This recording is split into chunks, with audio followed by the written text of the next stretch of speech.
बहुत बहुत स्वागत है आपका सीरवी ज्ञानकोश शिक्षा सेवा संस्था के इस लाइव पेज पर।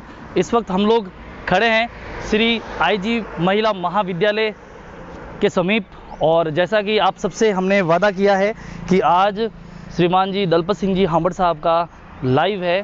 कुछ ऐसे अनछुए पल जो शायद ही किसी को पता हो, उसके बारे में हम आज जानेंगे। चूँकि आज 5 सितंबर शिक्षक दिवस है और इसीलिए हमने ये दिन चुना है कि शिक्षक दिवस के दिन दलपत सिंह जी हांबड़ साहब का, जो कि वो स्वयं एक पूर्व शिक्षक रह चुके हैं, समाज के श्रेष्ठ शिक्षकों में उनका सबसे अग्रणी स्थान है। तो चलिए आइए चलते हैं कॉलेज की तरफ। और उससे पहले श्रीमान माधव सिंह जी मेरे साथ है, जो कि सीरवी ज्ञानकोश शिक्षा सेवा संस्था के व्यवस्थापक है। तो आप हमें ये बताएंगे कि आज जो शिक्षक दिवस है वो आखिर में क्यों मनाया जाता है, क्या ये दिन खास है, आज किसके उपलक्ष्य में शिक्षक दिवस हम लोग संपूर्ण भारत जो है मना रहे। माधव सिंह जी जय माता दी साहब, बहुत बहुत स्वागत है आपका। माधव सिंह जी, हम आपसे जानना चाहेंगे कि आज जो शिक्षक दिवस के दिन हम श्रीमान दलपत सिंह जी हांबड़ साहब का लाइव कर रहे हैं, लेकिन उससे पहले हम जानना चाहेंगे कि शिक्षक दिवस का महत्व क्या है, आज क्यों मनाया जाता है, उसकी सिर्फ चंद लाइनें आप जरूर बोलिए। सभी को जय माता दी साहब, आई माता के चरणों में मेरा नमन। जैसा कि दिनेश जी ने बताया कि हम अभी आईजी कॉलेज में उपस्थित हैं और यहाँ पर हम दलपत सिंह जी हांबड़ का इंटरव्यू करने जा रहे हैं शिक्षक दिवस के बारे में। उनके पास चलने से पहले थोड़ा सा मैं उनके बारे में बता देता हूँ कि शिक्षक दिवस सर्वपल्ली राधाकृष्णन के जन्मदिन के रूप में मनाया जाता है। जी। उनका जन्म 5 सितंबर 1888 को तमिलनाडु में हुआ था। जी।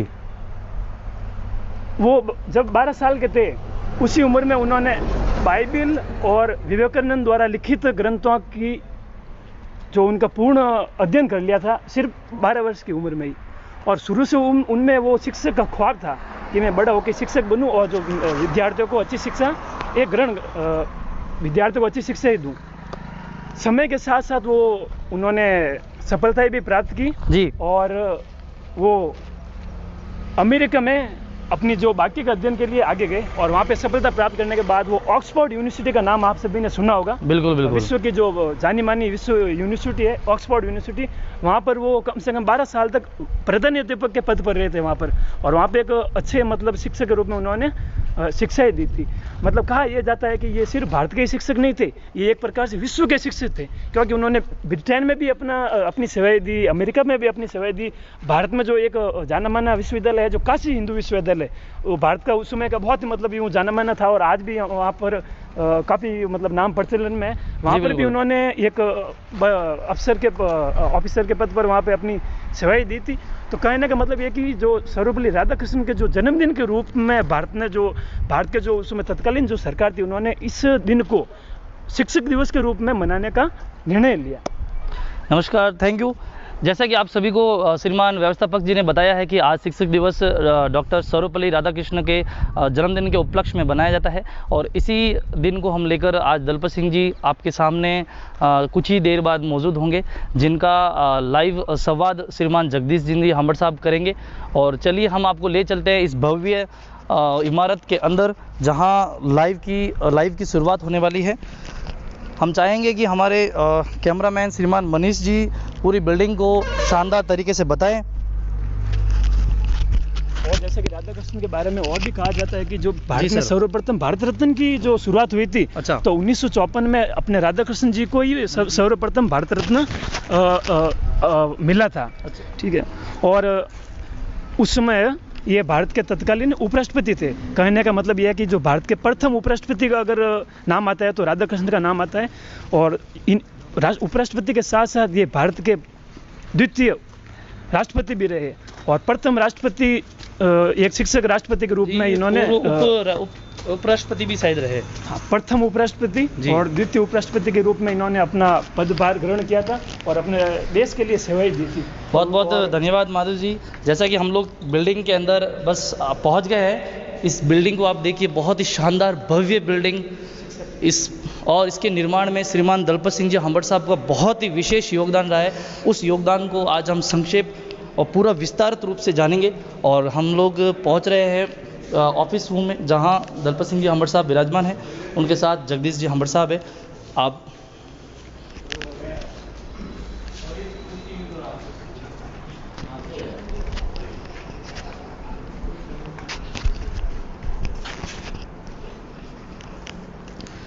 मैं सभी से यही आग्रह करूंगा कि बस कुछ ही मिनट में लाइव जो है इसकी शुरुआत होने वाली है, और आप सभी लोग वीडियो को बहुत ज़्यादा शेयर कीजिए, बहुत ज़्यादा।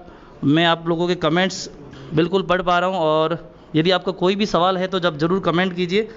बस कुछ ही मिनटों में लाइव संवाद जो है इसकी शुरुआत जगदीश जी हांबड़ साहब के द्वारा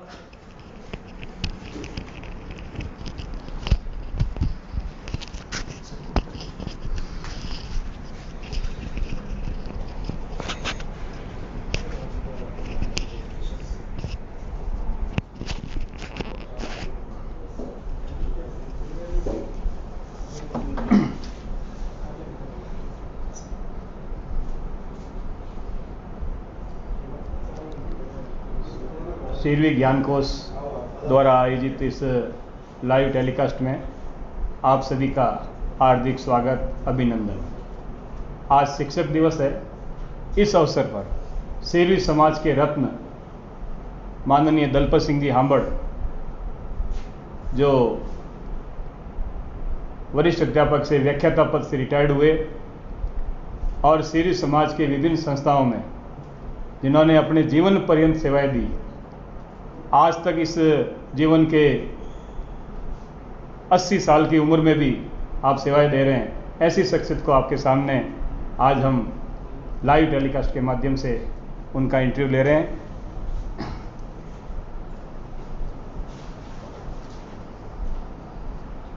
सीधे ठीक, आप दलपत सिंह जी हांबड़ हैं। आपने वर्तमान में राष्ट्रीय स्वयंसेवक संघ के जोधपुर जिला के जिला संघ चालक का दायित्व आप निभा रहे हैं। इस आईजी महिला महाविद्यालय को संचालित करने वाली शेरवी शिक्षा समिति के आप माननीय उपाध्यक्ष हैं। आपके नेतृत्व में ही ये संस्थान आज आगे बढ़ रहा है। आप से हम किस प्रकार आपने समाज सेवा और राष्ट्र सेवा का जो बीड़ा उठाया और किस प्रकार आपकी किस प्रेरणा से आगे बढ़े, उसके बारे में आज आप युवाओं को बताएंगे। मैं जानना चाहूँगा आपकी सर्वप्रथम शिक्षा के बारे में। आप कहाँ पढ़े, कैसे पढ़े, किन लोगों के संपर्क में आए जिनकी प्रेरणा से आप आगे बढ़े। सर्वप्रथम मेरी जो शिक्षा है वो कोलेवास स्कूल से प्रारंभ हुई, वहीं हम पढ़ते थे। उसके बाद के अंदर वहाँ से अपने जो अभी बिलाड़ा सीनियर स्कूल है उसमें प्रवेश लिया छठी में। 10वीं तक की शिक्षा वहीं प्राप्त की, और वहाँ प्राप्त करने के बाद में मैं आगे पढ़ने के लिए जोधपुर चला गया। जोधपुर जाने के बाद में वहाँ यूनिवर्सिटी में मैंने प्रवेश लिया। प्रवेश लेने के बाद में मैंने पढ़ाई प्रारंभ की साइंस की। साइंस की पढ़ाई मैंने बीएससी जोधपुर यूनिवर्सिटी से की। उसके बाद में मैं कला वर्ग में आ गया। कला वर्ग के अंदर मैंने MA political science, MA history दोनों में की। और इसके बाद में ये जो सारी प्रेरणा है ये वास्तव में मेरे बड़े भाई साहब हनुमान राम जी थे, उनके द्वारा ही मुझे प्रेरणा मिली है। यानी आपके बड़े भाई हनुमान राम जी, हाँ, वो भी संघ के स्वयंसेवक थे, संघ के अध्यापक थे। ठीक है, उनकी प्रेरणा से आप आरएसएस की शाखा में आए। हाँ, संघ की शाखा में गया। प्रारंभ छोटा था तभी से। कब प्रवेश लिया आपने? ये आप संघ में समझ लो 1955 में मैं प्रारंभ हो गया। अच्छा, 1955 में आप संघ की शाखा में प्रारंभ हो गए। ठीक है, उसके बाद में संघ में आपने कुछ ट्रेनिंग वगैरह की? हाँ, उसमें मैंने बाद में प्राथमिक वर्ग भी किया, और प्रथम वर्ष, द्वितीय वर्ष, तृतीय वर्ष, ये 3 वर्ग होते हैं। तीनों वर्गों को मैंने पूरा कर लिया। प्रथम वर्ष 1963 में किया, द्वितीय वर्ष 1964 में किया, और तृतीय वर्ष जो नागपुर होता है वो 1971 में मैंने पूरा किया। यानी संघ मुख्यालय, आरएसएस का जो मुख्यालय है, वहाँ रहे आप? हाँ जी।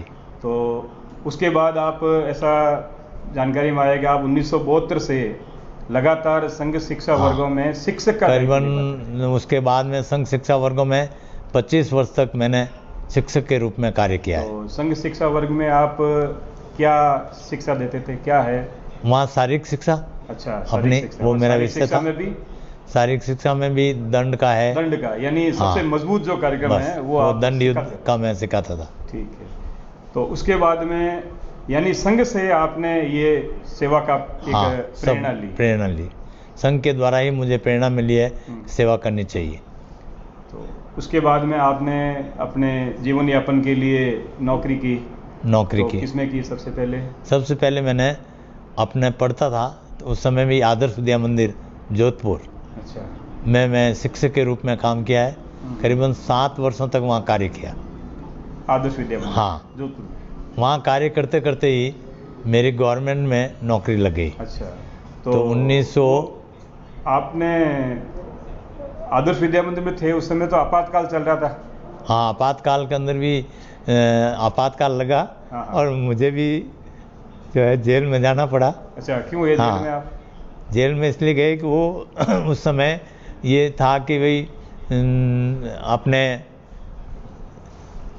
गांधी जी का एक श्लोक था, हाँ, हाँ। कायरता या इसके सामने झुकना कायरता है। तो उसके बाद में ऐसे पोस्टर लगाने थे। अच्छा। तो पूरे जोधपुर में आधा भाग मेरे पास में था अच्छा। कि यहाँ पोस्टर आप देखेंगे, केवल लगाएंगे नहीं, देखेंगे। अच्छा। अच्छा। जब मैं बाहर निकला हाँ, और देखने गया तो पोस्टर कहीं लगा हुआ नहीं था। ठीक है। तो मेरे एक साथी मिल गए कुशाल जी, तो उनको मैंने कहा भाई पोस्टर तो कहीं लगे नहीं, कि कोई आया ही नहीं। तो फिर मैंने कहा मैं चलता हूँ। तो हमने चलकर जोधपुर यूनिवर्सिटी परिसर में जो जसवंत कॉलेज थी उसके अंदर लगाए। उसके बाद में हमने कहा एक पोस्टर पुलिस मुख्यालय जो है यहाँ लगाना चाहिए, तब आनंद आएगा। हाँ। क्यों उस समय कोई था नहीं। हाँ, हाँ। तो हमने एक पोस्टर वहाँ लगा दिया। अच्छा। अच्छा। वहाँ लगाने के बाद मैंने कहा अब एक पोस्टर बचा है, अपन चौराहे पर लगाते हैं। तो चौराहे पर लोग बाग बैठे थे और करीब करीब सब मुझे जानते थे। हाँ, हाँ। इसलिए मैंने कहा अब नहीं लगाना, अब चलो। हाँ, तो उसके बाद में मैं चला गया घर। हाँ। घर जाके सो गया। हाँ, हाँ। सोने के बाद में आधा घंटे बाद में बाहर से आवाज़ आई, जो कोई और पकड़े गए थे तो उनकी आवाज़ आई। तो मैंने कहा ताराचंद जी आए तो सोने के लिए आए, चीफ इंजीनियर रहे वो भी, सोने के लिए आए होंगे तो मैं खोल देता हूँ। जो ही मैंने चिटकली खोली, पुलिस वाले बाहर 13-14 लोग थे। अच्छा। अच्छा। तो मेरा हाथ पकड़ लिया उन्होंने। हाँ। तो हाथ पकड़ लिया तो मैंने कहा कि क्या है, कैसा है, आप चलो बुला रहे हैं थाने में। मैंने कहा तैयार हूँ, मेरे को कपड़े पहन दो। वास्तव में सच्चाई ये थी कि मैं अंडर बनियान में था। अंडर बनियान में मेरे को उठा के ले गए, समझे नहीं। और उठा के ले गए तो उठा के ले जाके मैंने कहा कि पीछे खड़े हैं साहब, बात कर लो। वहाँ ले जाके मेरी टांगे वांगे पकड़ के उड़न दस्ता में डाल दिया। ठीक है। वहाँ तो से यानी हाँ। आप जो आपातकाल का जो आंदोलन था मीसा हाँ। के आप कैदी रहे? नहीं, मिसक नहीं, तो आपने ये सामान्य कैदी। सामान्य कैदी। हाँ। और फिर ऐसा बताया कि आपको पेंशन भी मिली। हाँ, पेंशन ने उसके बाद में गवर्नमेंट ने दी, हाँ। समझे नहीं, परंतु मैंने आपने उठाई नहीं है। अच्छा। कि देश समाज के लिए कार्य करें तो पेंशन क्यों उठाई जाए। तो आपने वो पेंशन भी ठुकरा दी? हाँ, ठुकरा दी वो मैंने। लगभग 20,000 रुपये महीने के मिलते हाँ, हैं, तो ठुकरा वो दी आपने मैंने, नहीं ली। ठीक है। और तो उसके बाद आपका जीवन चलता रहा। तो ऐसा हमने जोधपुर में आपको विधायक का टिकट भी ऑफर किया था। हाँ, विधायक का हमारे प्रांत प्रचारक थे लक्ष्मण सिंह जी। हाँ, हाँ। उन्होंने कहा कि दलपत जी आपको चुनाव लड़ना है, अच्छा। समझे नहीं। हाँ, हाँ। तो मैंने निवेदन किया मुझे राजनीति में नहीं आना है हाँ, हाँ। और मैं संघ का ही कार्य करूंगा। यानी 1977 का टिकट आपको हाँ, ऑफर किया था? हाँ, ऑफर जोधपुर किया। शहर का? जोधपुर नहीं, बिलाड़ा का। बिलाड़ा का टिकट। बिलाड़ा। ठीक है। तो उसके बाद आप वहाँ से सरकारी सेवा में आ गए? हाँ, सरकारी सेवा में आ गए 78 में। और सरकारी सेवा में आने के बाद भी आपने संघ की शाखाओं में नियमित काम जहाँ किया। भी गए वहाँ हाँ। संघ शाखा चालू की? बिल्कुल, जहाँ जहाँ रहा हूँ मैं, हाँ। ठेठ अपने कोसाना में, भोपालगढ़ में, जयसला में, जहाँ जहाँ मैं स्थान गया हूँ वहाँ सब जगह शाखाएँ प्रारंभ की। वो तो आपने ऐसा बताया गया कि आपको एक बार ट्रांसफ़र की थी। हाँ। तो एक वहाँ जब तक आपने ज्वाइन की तब तक आपकी 3 ट्रांसफ़र हो गई थी? हाँ, 3 ट्रांसफर हो गई। चलते रास्ते में आपके ऑर्डर देते? ओ, आ गया। ठीक है। चिंता नहीं की उसकी। उसके बाद आप बिलड़ आ गए?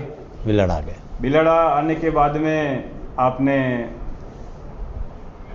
राजकीय सेवा के साथ साथ शाखा का काम चालू किया। उसके बाद साथ ही आपने समाज सेवा का संकल्प लिया। हाँ, समाज सेवा के अंदर समाज सेवा के लिए, सीरी समाज की सेवा के लिए आपने सीरी नवयुग मंडल में सदस्य बना मैं। आप सदस्य बने। और साथ ही चूंकि छात्रावास आपके बड़े भाई साहब हाँ, संभालते थे, हाँ। उनका देहांत हो गया, तो उनके जाने के बाद में ने वो छात्रावास संभाला और परिगणना समिति ने मुझे बुलाया अच्छा और कहा कि अब आपको छात्रावास देखना है। ठीक है। तो मैंने उसके लिए मैं हाँ बोली कि चलो मैं देखता हूँ। उस समय स्थिति बड़ी खराब थी छात्रावास की। तो मैंने कहा अभी 10-1 हज़ार रुपये तो लगाओ इस पर, ठीक है। कम से कम दरवाजे अगर ठीक हो जाए। ठीक है। तो ये सारा कार्य करवा दिया। ठीक है। तो मैंने करीबन संभाला उसको। तो ये लगभग कितने 20 वर्षों तक आपने हाँ 5 वर्ष तक लगातार 6 वर्ष तक देखा मैंने। ठीक है। फिर किसी ने मुझे कह दिया कि दलपत जी ने ठेका ले रखा क्या छात्रावास का। अच्छा तो मैंने फिर उसको बात को मन में रखकर और दूसरे दिन ही छोड़ दिया मैंने। ठीक है। किसी को संभाला दिया मैंने। ठीक है। तो वो उनसे संभाला नहीं, 2 साल उन्होंने कार्य किया। फिर 2 साल और किसी ने कार्य किया, आखिर संभला नहीं। ठीक है। तो फिर वो वापस मुझे दिया। फिर मैंने लगभग 20 साल तक छात्रावास को 6 साल पहले संभाला, उसके बाद 20 साल और संभाला। हाँ और संभाला। तो उसके आपने फिर उसमें आपको व्यवस्थापक का पैसा भी मिलता होगा? नहीं, बिल्कुल नहीं। अच्छा। मैंने मना कर दिया, मैं कुछ नहीं लूँगा, केवल सेवा करूँगा। तो आप हर विद्यार्थी से किस प्रकार से अपना अपनत्व बनाते थे? विद्यार्थी का ऐसा है विद्यार्थी अभिभावक किस कि प्रकार आपसे? मैं संघ का कार्यकर्ता रहा हूँ, स्वयंसेवक रहा हूँ। तो संघ ने जो कुछ सिखाया उसी के अनुरूप विद्यार्थियों से मैंने व्यवहार किया। अच्छा। और उनके सुख दुख में काम आना, मान लो तकलीफ है तो उनको उठा के ले जाना या घर पहुंचा के आना, ये सारे कार्य मैंने किए। इसलिए सामान्यतः व्यक्ति मेरे से बालक जुड़ गए कि नहीं मार साहब बड़ा ध्यान रखते हैं। और मैं एक उदाहरण बताता हूँ। एक दिन रात को 11 बजे मेरे को ऐसे ही लग गया कि हॉस्टल जाना चाहिए। अच्छा। हाँ 5 किलोमीटर दूर रहता हूँ मैं। रात को आया और रात को घूमकर वहाँ से पूरा चला गया, किसी को मालूम नहीं कि गुरुजी हॉस्टल में आए हैं। फिर दूसरे दिन मैं गया हॉस्टल में। मैंने कहा भाई रात को पढ़ाई वढ़ाई कि पढ़ाई बढ़िया करते हैं। मैंने कहा पढ़ाई का तरीका बताता हूँ मैं कैसे करते हैं। पाठ रखा हुआ है, ठीक है, समझे नहीं, पाठ के ऊपर टेबल रखी हुई है, टेबल के ऊपर कुर्सी रखी हुई है, ठीक है, फिर पढ़ाई करते हैं। अच्छा। तो मुझे इस बात का खुश है कि वो लड़का स्वयं खड़ा हो गया कि ये तो मैंने किया था। मैंने कहा मान लो रात को जबकि आ गए तो वो नीचे वाली कितने, हाँ कितने नीचे, पाठ पर कुर्सी नहीं, टेबल पर कुर्सी। अच्छा। हाँ तो कहा साहब मेरी गलती हो गई, मैं नहीं करूँगा। मैंने कहा भाई गिर जाओगे तो बड़ा नुकसान हो जाएगा नहीं, समझे नहीं। तो ऐसे बराबर मैंने बच्चों को देखा, तो इसलिए बच्चे जुड़ गए। और आगे चल कर इन बच्चों ने ही जो आज मैं जिस स्थान पर बैठा हूँ इस कॉलेज के अंदर कम से कम उन्होंने 3 करोड़ रुपए दिए कि आप गुरुजी चलाओ, हम आपका सहयोग करेंगे। वो आगे नौकरी धंधे में व्यापार में गए तो उन्होंने दिए बामाशाह के रूप में, बामाशाह के रूप में खूब। तो ये वहाँ उस समय आप छात्रावास में चयन जो है, ऐसा सुनते हैं कि आपने किसी को भी आप सिफारिश तो सुनते ही नहीं थे? नहीं सिफारिश नहीं मानता था और मेरिट के हिसाब से देता। मेरिट बना ली, जैसे फार्म देते वैसे बना ली, फिर उस मेरिट के हिसाब से वो लिस्ट चिपका कर दे देता कि ये इनका होगा। और आप नियमित रूप से सुबह और शाम? हाँ सुबह शाम दोनों टाइम शाखा के बाद में? ओ बिल्कुल। ठीक है। तो सिफारिश में तो ऐसा सुनने में आया कि आपने स्कूल में अपने भाई के लड़के को जो फेल हो रहा था उसने कहा भी मेरी सिफारिश करो तो पास कर देंगे, आपने कहा नहीं इसको फेल करो। फेल हुआ है। तो ये किसी की नहीं मानते थे आप? मैं किसी इस मामले में कोई समझौता नहीं करते थे? समझौता नहीं करता था। ठीक है। तो आप फिर नवीक मंडल के जब अध्यक्ष बन गए तो आपने ऐसा सुनने में आया कि आपने आपके मन में एक चीज़ थी कि भाई के 150 लोग शहीद हुए। हाँ। तो वो क्या था मामला? वो ऐसा था कि पहले तो मैं अध्यक्ष बनना चाहता नहीं था। ठीक है। तो वहाँ पर उन्होंने रखा कि जोड़ में सबको बुलाया, तो मैं भोजन के समय वहाँ पहुँचा। अच्छा। तब तक वो कार्रवाई चल रही थी। ठीक है। कि हम आपका इंतजार कर रहे हैं। तो उन्होंने कहा कि आपको अध्यक्ष बनना है। ठीक है। तो फिर मैंने वहाँ तय किया, सब बड़े बड़े लोग बैठे थे समाज के, कि मैं हाथ जोड़ के निवेदन करता हूँ मैं 1 वर्ष दूंगा। अच्छा, 1 वर्ष के लिए अध्यक्ष रहूंगा? केवल 1 वर्ष रहूंगा। ठीक है। इस 1 वर्ष में और भगवान की दया से, माता जी की कृपा से ये स्मारक वाला काम शुरू किया। तो डॉक्टर साहब उनका शुरू करो भी, हेमंत जी दे रहे हैं 21,000 गादाना वाले, पद्मश्री वाले। हाँ पद्मश्री वाले। पद्मश्री वाले तो उन्होंने दिए तो वो नीचे पत्र लगा कि अब ऊपर क्या होगा। तो रात को मैंने चिंता की भाई अध्यक्ष तो मैंने को बना दिया है तो कुछ करना चाहिए। तो मैंने मेरे परिवार में बातचीत करके ये तय किया कि भाई 31,000 अपनी तरफ से देंगे। ठीक है। हाँ, मतलब जो राशि और कम पड़ी वो फिर हाँ, आपने दी। वो राशि जो है देंगे। तो वो राशि से भी काम पूरा हुआ नहीं। तो फिर मैंने कहा और चिंता हुई कि ये काम तो फिर अधूरा रह जाएगा। तो सारी मीटिंग बुलाई नवी मंडलों की, और सब पैसे वाले थे, ठीक थे। तो मैंने कहा कोई न कोई जगेगा। तो मैंने ये कहा भाई सब लोगों से जो 60-70 लोग बैठे हो, अपने अपनी तरफ से कुछ पैसा दें। तो उन्होंने अपनी तरफ से देने के लिए सबसे पहले मैंने 351 और दिए। अच्छा, उस जमाने में 351 बहुत बड़ी रकम थी। हाँ, तो उन्होंने कहा आपने तो इतने दिए 31,000, अब आप क्यों दे रहे हो? मैंने कहा नहीं, मैं दे रहा हूँ और मेरे साथ आप सब देना शुरू करो। आपने तो हमेशा कोई भी सेवा कार्य बस पहले अपनी जेब से किया। अच्छा। कोई भी कहीं भी किया काम मैंने अपनी जेब से। तो उन्होंने शुरू करते ही वहाँ पर लगभग 25,000 रुपये इकट्ठे हो गए। मैंने कहा अब काम हो जाएगा। तो उसमें लगभग पूरा काम हो गया। तो फिर समारोह भी कर लिया और 2,500 रुपये रोक कर देकर मैंने हाथ जोड़ दिया, अब मेरा कार्यकाल पूरा हो गया। नवी मंडल जब आपने वापिस कार्य मुक्त हुए उस समय 2,500 रुपया केस पकड़ा दिया। ठीक है। तो ये 150 लोग शहीद हुए थे। ऐसा आपके पिताजी जो मेरे पिताजी थे कोटवाल। तो उनको मैंने ये कहा था कि आप जहाँ बैठे हो, समझे नहीं, कि दलपत ऐसा है कि यहाँ पर अपने सीरी समाज के लोग शहीद हुए हैं। ये उन्हीं की जगह है जहाँ पर दाह संस्कार किया गया। तो मैंने कहा कि भाई इसकी जगह है तो कुछ न कुछ होना चाहिए, मेरे मन में भी आया। तो फिर हम और डॉक्टर पुखराज जी सिरवी, जो उस समय नवी मंडल के अध्यक्ष थे, रूप सिंह जी, ओम प्रकाश जी, मोहन जी राठौड़ और जगदीश जी हमवड़, ये सब मिलकर बैठे थे, विचार किया कि यहाँ स्मारक बनना चाहिए। तो मैंने कहा ठीक है बनना चाहिए। तो लोगों ने सोचा स्मारक बनेगा तो लाखों रुपये खर्च होंगे, लाएंगे कहाँ से? तो उस समय हेमंत जी ने सबसे पहले 21,000 दिए। फिर ये कार्य हुआ तो मैंने कहा 21,000 में तो कुछ नहीं हुआ। फिर मेरे परिवार ने नहीं ऐसा बताया कि आपके कोटवाल साहब ने जब ये वहाँ से चबूतरा हटाया तो वहाँ से हड्डियाँ इतनी निकली कि वो बारे उसके क्या कहते हैं गठड़ी बांध के उनको बाणगंगा पे ले जाया गया। हाँ बिल्कुल सही है। आपने खुद और मैं भी मेरे आंखों से देखा। अच्छा। क्योंकि मैं जोधपुर पढ़ रहा था, जोधपुर से मैं यहाँ आकर आया तो कहा, मैंने कहा पिताजी कहाँ बड़ेर चौक है, तो मैं वहाँ चला गया। अच्छा। सब लोगों के बीच में जाकर प्रणाम किया तो अच्छा असर पड़ा कि देखो बेटे हों तो ऐसे होने चाहिए, कि इन्होंने प्रणाम किया। फिर मैंने आरएसएस से मिले थे। हाँ, आरएसएस से सारे संस्कार जो राष्ट्रीय समसूत संघ से प्राप्त किए मैंने। फिर उसके बाद में और वहाँ मैंने पूछा पिताजी ये इतने हड्डियाँ यहाँ कहाँ से निकल रही है, कि अपने वडेरों की यहाँ जो दयान साहब के बारे में ले जाने के बारे में शहीद हुए थे ना, मतलब यहाँ आत्मदाह किया था जोधपुर उनके स्टेट की फौज से लड़े। हाँ लड़े थे वो, तो यहाँ उनके है। तब मुझे मालूम पड़ा कि इनके लिए स्मारक बनाना चाहिए। तो ये इससे एक तो ये प्रेरणा मिलती है कि आप किसी भी काम में जुड़ते थे तो चाहे कितना भी पैसा पीछे नहीं मुड़ते थे। हाँ, पीछे कभी नहीं हटा। पैसा कम हुआ तो अपनी जेब से दे दिया, बस दे दिए, लेकिन कार्य पीछे नहीं किया। फिर उसका स्मारक का उद्घाटन अपने से भी साहित्य रत्न से सम्मानित थे शिव सिंह जी से करवाया, उनके करकमलों से कराया। करकमलों से करवाया। तो एक तरह से आपने साहित्य का पूरा सम्मान किया। वो ऐसा एक बात आपसे पूछना चाहूँगा कि आपने, हमने सुना है आप तो ये चाय भी नहीं पीते हैं। हाँ, मैं चाय नहीं पीता। तो ये कब से नहीं पीते हैं? ये मेरे क्या है कि जब काम समाज में आया था मैं, तो उस समय मुझे लगा समाज में जब काम करते हैं तो वहाँ अपन देना सीखें। अच्छा। लेना नहीं सीखें। तो मैंने सर्वप्रथम चाय बंद कर दी कि चाय नहीं पीनी समाज की। अच्छा। ना भोजन करना, ना कहीं बाहर संस्था के नाम से जाते हैं तो किराए विराए लेना, सेवा करनी बस पूरा समय, ये मैंने तय कर लिया था।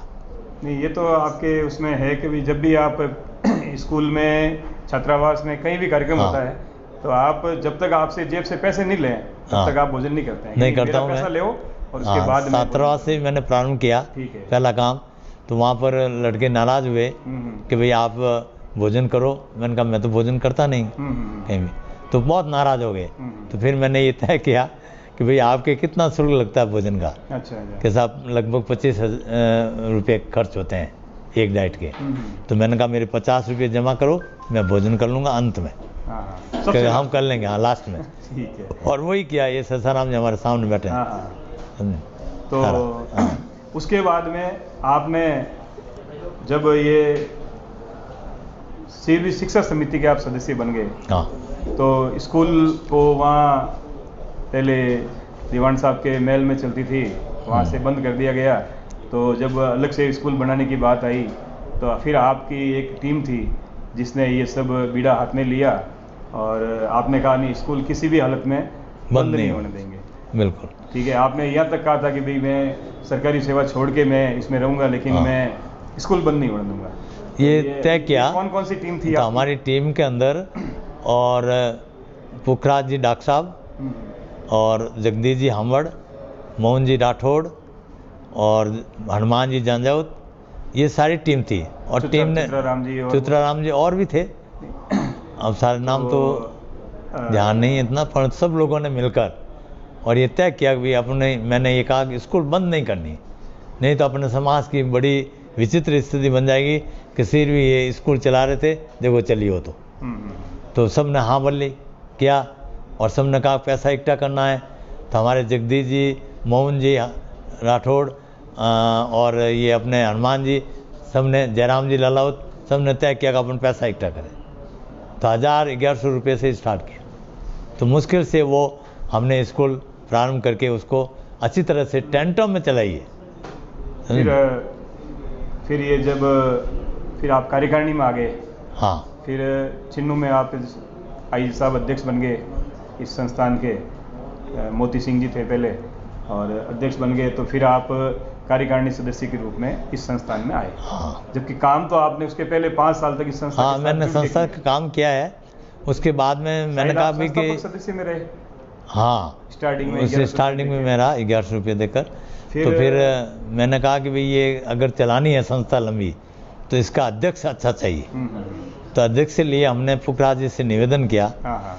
और मेरे बड़े भाई साहब थे जयराम जी, उनको भेजा मैंने, कहा आप क्या क्या हो, और उन्होंने को हाँ भरे। तो वो खाली आ गए। मैंने दोबारा उनको समझा के भेजा कैसे आप कहो, समझे नहीं, काम वो करेंगे, आपको जिस दिन लगे कि ये काम ठीक नहीं है उस दिन आप हट जाना। और सौभाग्य ये रहा, दूसरी बार उन्होंने हाँ बोली। नहीं, हाँ बनने के बाद में इतने वर्षों तक लगातार, और आज भी अध्यक्ष के रूप में वो हमारा मार्गदर्शन उनका करते हैं। हमेशा मार्गदर्शन मिलता है। हाँ, मार्गदर्शन मिलता है। और उसके बाद में आप फिर समिति के मेंबर रहे, बाद में उपाध्यक्ष बने। हाँ। तब से लेके आज तक आप उपाध्यक्ष के रूप में काम कर रहे हैं। काम तो कर रहे ये महिला महाविद्यालय बनाने की प्रेरणा कहाँ से मिली? ये महिला इसलिए मिली कि मैं ऊंचाड़ा स्कूल में पढ़ा रहा था, तो यहाँ बच्चियाँ भी पढ़ रही थी। ठीक है। हमारे एक अध्यापक थे, उनकी 2 बच्चियाँ थी, उन्होंने 8वीं पास कर ली कि 9वीं अब मैं नहीं पढ़ाऊँगा। कि क्यों नहीं पढ़ाते हैं? कि भाई ये बच्चियाँ बड़ी हो गई इसलिए मैं स्कूल नहीं भेजूँगा। मैंने कहा फिर हम लोग यहाँ आए तो हम निगरानी रखेंगे, आप चिंता क्यों करते हो? फिर आखिरकार उन्होंने नहीं भेजी।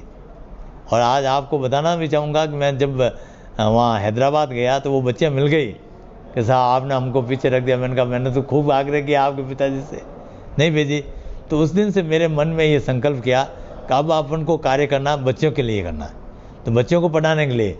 तो उसका परिणाम ये हुआ कि जिस स्कूल ऊंचाड़ा में मैं था, बच्चों की संख्या बढ़ गई और बच्चों की संख्या घट गई। और आईजी साहब भी बस। हर उद्बोधन में हाँ। आपको यही कहते थे। पर आईजी साहब भी ये कहते थे कि बच्चों के लिए अपन को ध्यान देना, तो पूरा समय लगा दिया। फिर ऐसा लगा कि बच्चों ने मुझे कहा कि गुरुजी आपको हमने 12वीं तक तो करवा देंगे, आगे क्या होगा, कहाँ पढ़ेंगे हम? तो फिर हम सब बैठ के, हमारी समिति पूरी, आईजी साहब और हमारे सारे समिति के मेंबर बैठकर ये तय करवाया भी कि कुछ न कुछ करना चाहिए, तो कॉलेज बनाओ। तो उसके बाद में ये कॉलेज का काम शुरू किया। और शुरू करने के बाद में हमको सबको लगा कॉलेज ऐसे थोड़ी बनेगी, पैसा चाहिए। तो मैं आपको बताना चाहूँगा कि हमारी समिति के मेंबर्स सब, विशेष करके जगदीश जी, मोहन जी और हनुमान जी, हम मिलकर तय किया कि अपन को घूमना पड़े गांव-गांव। 13 गांव है, 13 गांव भी घूमेंगे। उसमें डॉक्टर साहब भी, हाँ, डॉक्टर साहब भी थे, मीटिंगें ली सब जगह से, तो उनका कहा सहयोग करेंगे। तो मैंने अंत में मैंने कहा कि भाई 5 लाख तो इकट्ठे होंगे, कुछ नहीं तो जो होंगे 2 कमरे बनाएंगे। परंतु आज सौभाग्य से मैं कह रहा हूँ कि उस समय जो पहला शिलान्यास करवाया, और वो शिलान्यास रामलाल जी गांधी धाम वालों के द्वारा और अपने कौन से ये नानलेवर संत भवन महाराज के द्वारा और कराया। और सौभाग्य की कि इतना प्रयत्न हुआ, 1,38,00,000 की ओलियाँ चली, तो हमारा साहस बढ़ गया। मामा साहब ने दिल खोल के दिया, बालिका शिक्षा के लिए दिया, बालिका शिक्षा के लिए आप करो। और आज इस स्थिति में महाविद्यालय पूरा बन के तैयार हुआ। तो आज लगभग इसमें 282 बच्चियाँ पढ़ रही है, बालिकाएं अध्ययनरत है, और साइंस और आर्ट्स दोनों विषय चल रहे हैं इसमें चलते हैं और बहुत अच्छे ढंग चल रहे हैं। यहाँ भी हमने ये तय किया है कॉलेज में, बच्चियाँ जब अंदर आ जाती है तो छुट्टी होने के बाद में ही बाहर जाएगी। यानी आप कॉलेज को बस स्कूल जैसे हाँ, चलाते हैं। स्कूल जैसे। और यहाँ बच्चियाँ जो रहती है, प्रार्थना होती है, प्रार्थना कार्यक्रम पूरा होता है। अब बच्चों को खाने का थोड़ा शौक रहता है, तो हमने एक छोटी सी कैंटीन लगा दी, बच्चों की इच्छा के अनुसार चिप्स है या कोई नमकीन है, ये सब हम बच्चों के लिए रखते हैं। सुविधाएं पूरी है, और खेलने के लिए भी सुविधाएं हमने दे रखी, वॉलीबॉल है, टेबल टेनिस है, ये बच्चों के लिए सब है। इसलिए आने जाने के लिए बस की फैसिलिटी है, आने जाने के लिए हमने बसों की सुविधा रखी है। ये इस महाविद्यालय में लेबोरेटरी और सारी फैसिलिटी कर रखी है। लेबोरेटरी के लिए भी बहुत अच्छा है। हमारे यहाँ पर केमिस्ट्री की लेबोरेटरी, हमारे यहाँ पर बायोलॉजी की लेबोरेटरी, हमारे यहाँ बॉटनी की लेबोरेटरी, सब बढ़िया है। जो प्रोफेसर जोधपुर यूनिवर्सिटी से यहाँ आए तो उन्होंने कहा दलपत जी हमारे यहाँ भी ऐसा नहीं, आपने उतना कर रखा है। मैंने कहा और कमी बताओ, हम इसको और अच्छा करेंगे। सबसे बड़ी बात है, सब यूजीसी और जोधपुर विश्वविद्यालय से स्थायी मान्यता प्राप्त है। अब हमें जो है जोधपुर विश्वविद्यालय से, राजस्थान और राजस्थान सरकार से और भारत सरकार से हमको स्थायी मान्यता लगभग मिल गई है। तो इसके बाद में मैं आपकी कुछ बातें ऐसी, आपने एक बार मतलब कभी आपने हार स्वीकार नहीं की, आपने एक बार दीवान साहब को भी दिव्य पहाड़ पे चैलेंज कर दिया था। हाँ, ये था कि एक बार कार्यक्रम था कि भाई अपन ये प्रतिष्ठा करें, अच्छा, मंदिर की, जी पहाड़। तो मैंने ये नवी मंडल के साथ बैठकर सोचा भाई प्रतिष्ठा कर रहे हैं, तो प्रतिष्ठा के समाज के अंदर जो कर रहे हैं, समाज का पैसा लग रहा है, क्यों नहीं जो समाज का प्रतिष्ठा के बाद में पैसा बच जाए उसको कॉलेज खड़ी कर दे। और वो भी है जमीन, वो है जो जमीन समाज के नाम की है, इसलिए कोई दिक्कत नहीं है, समझे नहीं। इसलिए जी पहाड़ जब हम गए थे तो कहा कि भाई यहाँ समाज का मामला, समाज के लोग आएंगे, तो उन्होंने देखा कि यहाँ तो वो बोलेंगे नवी मंडल वाले, तो अपनी चलेगी नहीं, तो हमारे पंचों ने दीवान साहब को बुला लिया। तो नवी मंडल वालों ने कहा कि वो दलपत जी देखो दीवान साहब आ गए। उन्होंने कहा कोई बात नहीं, आनंद हो, कोई चिंता नहीं। तो आते ही बैठे सब, चिंता की, तो दीवान साहब ने कहा भाई किसी को कुछ कहना हो, तो कोई खड़ा नहीं हुआ, मैं खड़ा हुआ स्वयं, और मैंने कहा साहब कि ये पैसा प्रतिष्ठा में लग रहा है, और जो बच जाए पैसा वो अपने शिक्षा के क्षेत्र में यहाँ पर बच्चों के लिए कॉलेज का निर्माण करें, समझे नहीं। तो उन्होंने फिर वो ज़्यादा आगे, क्यों बच्चों के शिक्षा के तो वो पक्ष में थे नहीं, इसलिए मेरे को अंत में कहा कि मार साहब आप भगवा बांध लो। मैंने कहा मुझे धमकी देने की ज़रूरत नहीं है, मैं ना तो किसी से डरता हूँ ना मैं केवल ईश्वर से डरता हूँ, समझे। ये देखकर हम वहाँ से निकल गए। फिर पंच आए हमारे पीछे कि भोजन कर लो, हमने नहीं किया। उसके अब ये तो कुछ पहलू ऐसे रहे जहाँ आपने कई बार विरोध किया। हाँ। अब सबसे महत्वपूर्ण मैं एक जानकारी चाहता हूँ कि ज्ञानकोश परिवार आज बच्चों की शिक्षा के लिए कर रहा है। ये लगभग 1000 लोगों को इन्होंने निःशुल्क पाठ्य पुस्तकें भी दी है। ये एक छोटा सा प्रयास करते हैं, जैसे किताबें आग्रह करते हैं, जो विद्यार्थी पढ़ चुके हैं उनसे किताबें लाते हैं और ज़रूरतमंदों को देते हैं। इसके अलावा उनकी जितनी इनकी पास राशि इकट्ठी होती है, वो कुछ गरीब विद्यार्थियों को ये निःशुल्क उनकी फीस भी जमा कराते हैं। तो ये विद्यार्थी काम कर रहे हैं, ये आपको कैसा लगा? मुझे प्रारंभ में एक बार बुलाया था ज्ञानकोश वालों ने। अच्छा। और जब मैं इनकी बात सुनी और देखा इनको, तो मुझे बहुत अच्छा लगा। मैंने कहा ये कार्य अच्छा है और करना चाहिए। व्यक्ति को निस्वार्थ काम करने में जो आनंद आता है, वो कुछ पाने में आनंद नहीं आता है, समझे नहीं। ऐसे ही काम करना चाहिए कि ये बच्चों के लिए हम सेवा कार्य कर रहे हैं। तो ये पुस्तकें इकट्ठी करते हैं अलग अलग जगह से लेकर, फिर ऐसे गरीब विद्यार्थियों को देते हैं जिसके कारण से वो पढ़ पाते हैं। बहुत अच्छी बात है। इसलिए मेरा निवेदन है कि आप इस कार्य को चालू रखें और एक मन में सोच लें कि हमको इससे कुछ लेना नहीं है, यहाँ देना ही है, तब कार्य हो जाएगा। जैसे हमारी जो प्रबंधन समिति है, शिक्षा समिति है, हमने सब ने तय कर लिया है कि कॉलेज में देना है। मैं आपको आश्चर्य की बात बताता हूँ, एक दिन कमेटी की मीटिंग थी तो हमारे आईजी साहब जो अध्यक्ष हैं उन्होंने कहा दलपति से एक पैसा नहीं लेना, क्यों, इन्होंने पूरा जीवन दे रखा है। तो मैंने कहा ऐसा मत करिए, मेरी श्रद्धा से मैं भी दूंगा। मैंने उस समय 1,11,000 की घोषणा कर दी। अब रात को घर गया तो नींद नहीं आई, पैसा कहाँ से लाएंगे, है नहीं अपने पास में। तो भगवान जो है वो सहायता करता है। चौथे दिन हमारे प्रिंसिपल साहब का फ़ोन आया, दलपति जी कहाँ हैं। मैंने कहा मैं बिलाड़े में हूँ। कि आप आओ, आपका एरियर आया हुआ है। मैंने 10-15 हज़ार का एरियर होगा, कोई बात नहीं। मैं क्या कितना आया था, 1 लाख आया। मैंने कहा देखो भगवान ने सुनी, वो 1 लाख लेकर और 11,000 कहीं से पाकर और मैंने कॉलेज में दे दिए।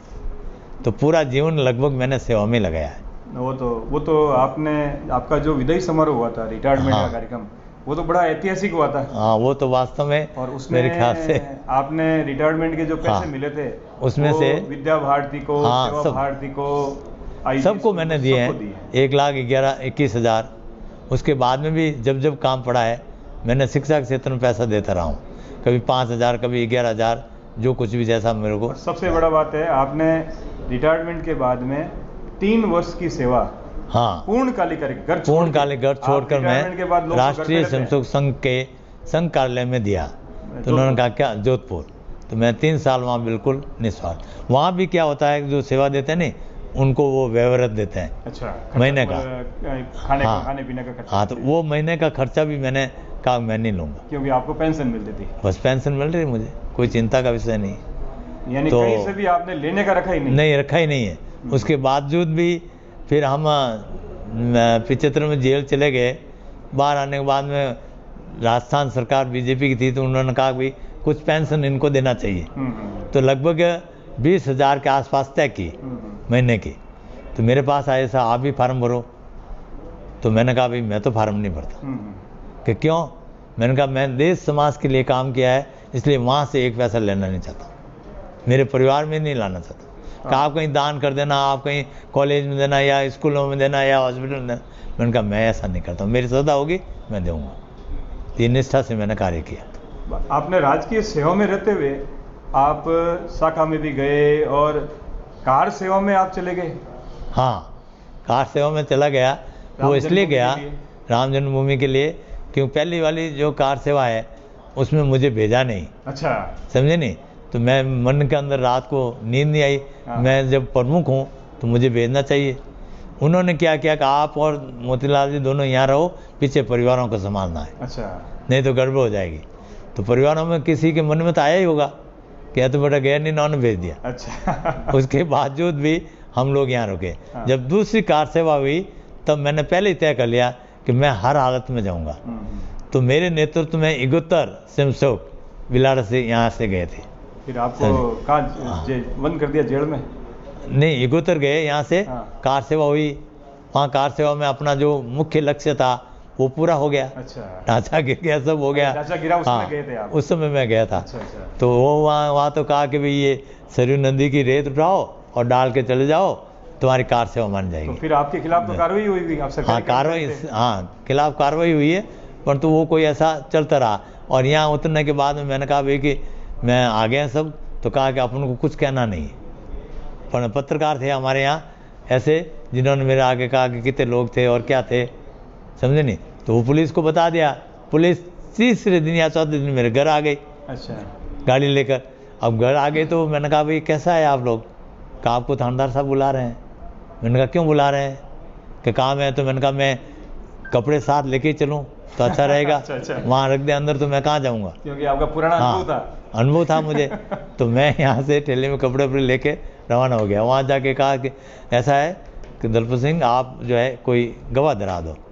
तो मैंने कहा गवाह तो अब लेके आऊँगा तब दिलाऊँगा, यहाँ थाने में तो कोई है नहीं। तो मेरे बडेर चौक आया और यहाँ बुराराम जी हमारे एक टेलर थे। मैं कि पूरी आलम मार थोड़ी गवाह दे दो ने। कालो गुरु, क्योंकि वो सब जानते थे मुझे, तो दे दिए उन्होंने। फिर वो हमारे उस लिस्ट में आ गए, हम VIP लिस्ट में कि ये हैं खास कार्यकर्ता। अच्छा तो चलता रहा। ठीक है। उसके मैं आपसे जानना चाहूँगा आपका जो कॉन्फिडेंस है, हाँ क्योंकि आपका जैसे ऑपरेशन भी हुआ अभी, और आप ऑपरेशन होने के बाद भी इतना बड़ा ऑपरेशन हुआ, आप स्वस्थ हुए, लेकिन आज भी आप चाहते हैं कि नहीं मैं छात्रावास नियमित रूप से जाऊं, मैं महाविद्यालय नियमित रूप से जाऊं, तो ये कॉन्फिडेंस आपसे ये क्या शिक्षा देता है? विवाहों को आप क्या वास्तव शिक्षा में देना चाहेंगे? शिक्षा ये है कि अपना मन एकदम स्पष्ट होना चाहिए। मन साफ सुथरा होता है तब कॉन्फिडेंस बनता है। मन के अंदर किसी प्रकार की थोड़ी सी स्वार्थ की भावना आ गई तो कॉन्फिडेंस नहीं बनता है। जैसे मैंने कहा कि मैंने छात्रावास का काम देखा है, तो बच्चे से एक साल में एक बार अपन खाना रखते हैं, प्रज्ञा समिति के लोगों को बुलाते हैं, तो उनका मैंने कहा मैं भोजन नहीं करूँगा, समझे नहीं। मैंने 2 बार भोजन नहीं किया, तीसरी बार जब बच्चों ने रोना शुरू कर दिया तो मैंने कहा भाई इसका एक लक्ष्य है कि आपकी डाइट कितनी आती है? 25 रुपये आती है, मेरे 50 रुपये जमा कर लो और मैं लास्ट में भोजन कर लूँगा। इस प्रकार मेरा कॉन्फिडेंस बढ़ गया, समझे। धीरे धीरे कुछ चीज़ें करने से मन में लगा। ये शिक्षक दिवस भी है, हाँ, तो आप शिक्षक रहे हैं, तो इस नाते कुछ प्रेरणा विद्यार्थियों को, और हमारे ज्ञान कोश के ये जो कार्यकर्ता हैं उन्होंने आपके लिए, क्योंकि अभी आप के 100 साल में 20 साल घट रहे हैं, तो आने वाले 20 सालों तक चलने वाला क्या बताओ कितना घट रहा है। चलेगा। आपका कॉन्फिडेंस है ना, आपका विश्वास है। आपने कहा नया जीवन मिला है, आपने जब ये क्या नया जीवन, तो डॉक्टर ने कहा मुझे, तो हाँ। ये इन्होंने आपको पेन दिया है, तो ये पेन मैं आपको भेंट कर रहा हूँ। यही बैठे रहिए आप, हाँ, ये ताकि आप इसी तरह से अपने कार्य को आगे बढ़ाते रहें। और एक मैं आपसे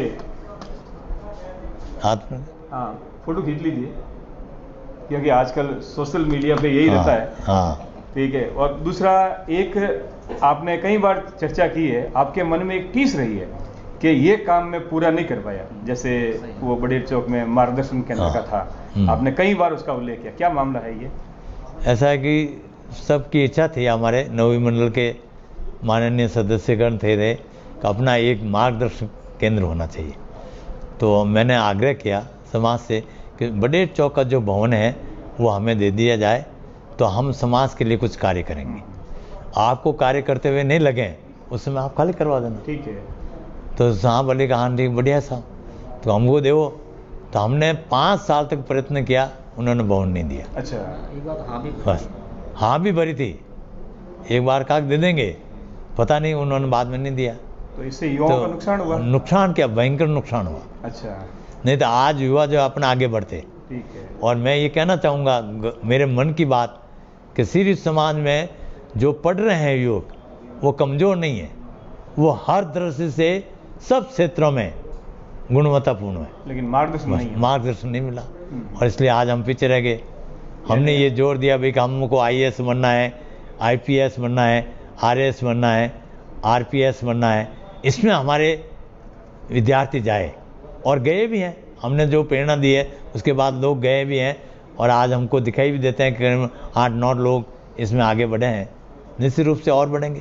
तो यदि ये मार्गदर्शन केंद्र चलता, हाँ, हो सकता है कई लड़के और बहुत निकलते हैं, बहुत ज़्यादा निकल जाते हैं। अच्छा, तो यदि अब जब आप इस मंच के माध्यम से कहना चाहेंगे, अगर अब वो जगह मिल जाए तो आप प्रारंभ अब जगह मिल जाएंगे, निश्चित रूप से कराएंगे। अच्छा, है हमारे पास जगदीश जी जैसे लगभग हमारे साथी हैं। लगभग 80 साल की इस उम्र में आप आज भी चाहते हैं कि वो मार्गदर्शन केंद्र खुले और विद्यार्थियों के लिए इसका लाभ मिले। तो ऊपर के भवन में आज भी ज्ञान कोश का अपना कार्यालय संचालित है, तो नीचे का भवन अगर मिल जाए समाज से, तो ये आपकी इच्छा है, तो निश्चित रूप से। मेरी इच्छा तो है ही है, पर हमारे साथी जगदीश जी हमड़ की बहुत बड़ी इच्छा है कि मैं ये सारा कार्य कर लूंगा। मैं तो आपकी तो कोई देवे तो अभी काम, यदि आप काम देंगे तो काम तो करना ही है। ठीक है, और इस शिक्षक दिवस पे आपका आदेश तो ये सिरोधार्य होगा। और मैं तो ये कहूँगा कि मैंने जिनको जो कुछ भी कहा है, चाहे जगदीश जी को या अन्य लोगों को, और आप लोगों को कहना चाहूँगा कि आप जो कुछ काम कर रहे हो ये बहुत बढ़िया काम है, और अपने मन में भाव नहीं रखना कि इसके द्वारा मुझे 2 पुस्तकें मिल जाए या मुझे कुछ और राशि मिल जाए, ऐसा कभी मत करना, तो कार्य पूरा होगा। आज इस कॉलेज को प्रारंभ किया है तो आयज साहब, मैं तो जोधपुर था, तो आयज साहब ने कहा कि आप आओ तब शुरू करेंगे, तो मैंने मेरे साथ जगदीश जी से और मोहन जी से बातचीत की, भाई करें अपन क्या, हिम्मत रखो तब तो करो, कि समाज तो है। और हमने ये सोचा तो ये हिम्मत के साथ खड़ा किया। जो व्यक्ति सोचता नहीं, उसके मन के अंदर ठोस भाव हो, वो निश्चित रूप से समाज को मार्गदर्शित करता है। और उसकी प्रेरणा है कि आज ये इतना बड़ा भवन जो लगभग 6 करोड़ लग चुके हैं इस पर, ये खड़ा है, और आज 300 बच्चियाँ पढ़ रही है, जिसमें मैक्सिमम समाज की बच्चियाँ पढ़ती है, अन्य बच्चियाँ भी पढ़ती है, और रिजल्ट भी अच्छा रहता है। एक बच्ची हमारे पिछले साल मेरिट में भी आई है जोधपुर यूनिवर्सिटी में, तो ये हमको बना। और लोग जोधपुर यूनिवर्सिटी जो प्रोफेसर वगैरह जितने भी हैं वो यहाँ आए, खूब खुश होके गए, यानी कि आपने बना कम खर्च में इतना काम, अधिक से अधिक सुविधा मिल रही है। और बच्चों से भी हम ज़्यादा पैसा नहीं लेते हैं। अब कला वर्ग की है तो 12,000 साल के, और साइंस की है तो वो अभी हमने 15,000 साल के लेते हैं, समझे नहीं, उसमें ही सारा कुछ करके कर रहे हैं। तो बहुत बढ़िया ढंग से अपना सारा संचालन हो रहा है। और ज्ञान कोश वालों को मेरा सुझाव है कि आप काम करते रहिए, भगवान साथ देगा। बस मन में ये रखा कि मैं सेवा के भाव से कार्य करूँ। एक बार मैं पुनः आपका यह ज्ञान कोश परिवार की तरफ से स्वागत करता हूँ। आपने जो समय दिया, वास्तव में इस उम्र में हमें ज्ञान कोश वालों ने कई बार कहा, लेकिन आपके स्वास्थ्य को देखते हुए हम उसको कर नहीं पाए। मैंने कहा पता नहीं आप समय दें, लेकिन आपने सहर्ष स्वीकार करके समय दिया। हमें आपकी इन बातों से हमारे युवाओं को प्रेरणा मिलेगी और समाज में कुछ कार्य करने के लिए हम आगे बढ़ेंगे। धन्यवाद। धन्यवाद।